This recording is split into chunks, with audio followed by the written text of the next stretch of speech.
The sled might be the most beneficial tool for developing acceleration. What's going on? Welcome back to the channel. I want to talk to us about how doing sleds in multiple different ways can be crucial and a huge tool for us to developing our acceleration. So if you're trying to develop your speed and your acceleration, then this might be a really good start. So we've talked about in one of our strength videos before, the continuum of how we can use tools like a barbell, a sled, or whatever it might be, and we can have heavy weight, little weight, all of that stuff to get different outcomes. That's what we're talking about with the sled. But why is the sled going to be so beneficial for us? When we look at pushing a sled, or if we have a belt strapped to us and running with a sled behind us, there's reasons why this is great for us. And the main thing I want you to think about is the angle at which we put our joints and our body to get the desired outcome. When we look at, I want to jump really high, if we do all broad jumps, that's not going to be the most efficient way to get our vertical jump up. Could it help in some ways? Absolutely, but will it be the most beneficial?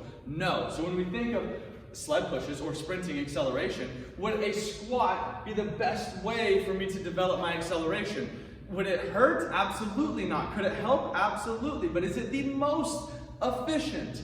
No. You have to find the things that are in that lane to get you there. So a sled push might be a really good thing to add to our training in order to improve our acceleration capabilities. When we look at a sled push, if I'm driving here, my body angle is going to be very similar to that of which I would start if I started a sprint. So since we're able to match that body angle, we're able to produce force in that angle, which is what we have to do when it comes to actually sprinting or accelerating, right? So I hope this is making sense, that we can mirror the movement with a sled to without a sled, and we're seeing that same pattern that we're looking for out of it. So when we look at a sled, this one obviously has no weight. It is a little bit heavier of a sled. We have lighter sleds. We have sleds that can pull from behind.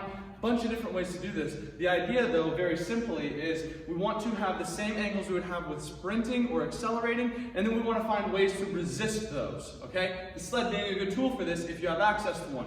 So if I'm pushing a sled, I'm having resistance that I have to push through, which is going to require more from my muscles and my body as a whole, right? So if I have a weighted movement, it's going to be much more difficult than a non-weighted movement.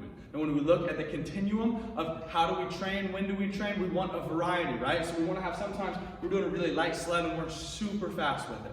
We want sometimes we have a medium speed and we're trying to get as fast as we can, but we might not be able to go as fast because we have a little weight on it. And then we can do a heavy sled, but when we go, we're just marching and driving through the floor really hard, but it might be really heavy, so it takes a lot of effort for each push.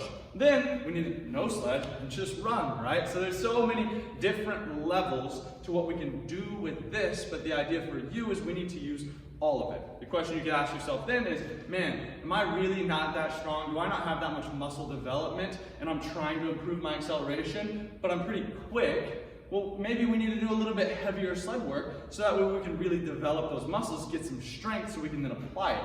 Same on the flip side. If you're really strong but you're not very quick, well then loading up a sled with a ton of weight on it, you're just playing to your strengths, which isn't a bad thing always, but what are we going to do about the weaknesses? We need to step over and work on the weaknesses as well to be sure that we're getting the maximum development from the exercise. So a sled push can be incredible. We're driving through, or you have a belt and the sled dragging behind you, changing up the weight on that to get the desired outcome, and then making sure that when we're going, we're not running up in here, we're not way down in here, we're in that similar angle that we would have when accelerating. And if you want to check this, record yourself accelerating and then record yourself doing the sled push. If you're accelerating and you're at this angle here, and then when we do the sled, we're all the way down at this angle, well, we probably want to increase that angle so this can be a little bit more realistic for our sprint. So use a sled. This is quite possibly one of the best tools for developing your speed and acceleration. So use it as a tool to get where you want to be with your athletic abilities. Thank you so much for watching. If you don't have access to a sled, we'll make some future videos of how you can get the same work in without having to have a sled, which we can use bands and other stuff for that. You can even just use body weight. That'll be another video though. Thank you so much for watching. If you enjoyed this, like the video, subscribe to the channel, turn on your notifications, comment down below. We will see you next time. Peace.